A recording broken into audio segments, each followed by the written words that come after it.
What sales is not? Now, getting random sales calls from various strangers trying to sell you stuff is the highlight of the day, right? I mean, how many phone calls do you get on a daily basis? If I could show you my phone, you'd see it. It's just like, but don't worry. I'm not here to tell you how to get better at cold calling. While it is an effective strategy for business growth, and I do a fair bit of cold calling in my day job still, even as the head of growth, but that's not what this lesson's about. Um, as people in sales, we really have to have high moral standards. When someone is making a decision, they're in a very vulnerable state, and your impression on them could really help them or hurt them.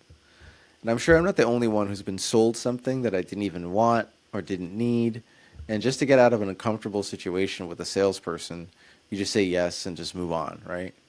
And so later you might laugh about it or whatever, but that uncomfortable experience is exactly what sale is not supposed to be. People should never feel pressured or uncomfortable or whatever. There are times to use the pressure and to use silence and make people feel uncomfortable, but you don't want them to have that overall, negative experience. So the key lesson number two is when you're selling anything to anyone, the first thing you have to do is to qualify the prospect. That way you know that you're going to be actually not wasting your time. So doing this thoroughly up front will save you time and effort. Finding out whether the potential customer is just shopping around or whether they're really intent on buying will help you to communicate the right information and value to that person. And if you find out someone's just shopping around for prices, is that the time to really persuade them that your price is the best price and that they should go with you and not your competitors?